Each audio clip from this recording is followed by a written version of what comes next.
The Frost Bank Center in San Antonio set the stage for a high-stakes clash as Isaac, Pitbull, Cruz and Lamont Roach stepped into the spotlight.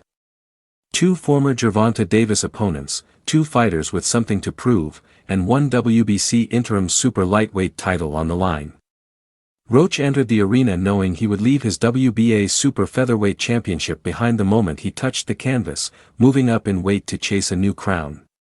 Cruz arrived with the signature pressure and grit that made him one of boxing's most relentless forces, fighting for the third time in 2025 and aiming to re-establish himself as a top threat.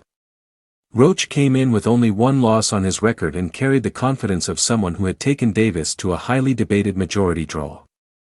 For him, this night was about silencing that controversy and showing he belonged among the elite at a higher weight. Cruz, on the other hand, had lived through highs and lows. He pushed Davis to the brink in 2021, stopped Rolly Romero to win a world title in 2024, then lost that belt, only to bounce back with two strong wins. This fight became his opportunity to rebuild momentum and remind the division why he is one of boxing's most feared pressure fighters. The action surrounding the main event only fueled the electricity in the building. The co-feature delivered a twist few saw coming. Oshaquie Foster and Stephen Fulton were originally set to fight at Super Featherweight, but Fulton came in heavy, triggering a last-minute shift to lightweight. With the WBC Interim Lightweight title suddenly on the line, Foster seized the moment with a dominant performance, sweeping the scorecards and proving once again why he has become a force across multiple divisions. Erislandy Lara showcased his veteran brilliance in the WBA middleweight title fight, controlling Johan Gonzalez with masterful timing and defense.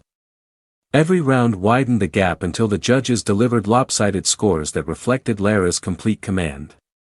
Following that, Jesus Ramos Jr. continued to build his rising star power, outworking Shane Mosley Jr. in a competitive but decisive showing that earned him the WBC Interim Middleweight title. His youth and crisp combinations spoke loudly, hinting at a looming takeover in the division. The prelims delivered their own highlight reel. Frank Martin flattened Rancis Barthelemy with a vicious knockout in the fourth, reminding everyone why his name keeps showing up in contender conversations. Isaac Lucero poured on relentless pressure to stop Roberto Valenzuela Jr. in the eighth, while Luis Reynaldo Núñez impressed with a sharp decision win over Hector Andres Sosa to open the evening. As the main event approached, anticipation surged. The storylines were crystal clear. Roach, moving up and aiming to make a statement. Cruz, pushing forward with a chance to reclaim his place among the top contenders. A roaring crowd. A title on the line. A matchup built on determination, resilience, and the hunger to rise again.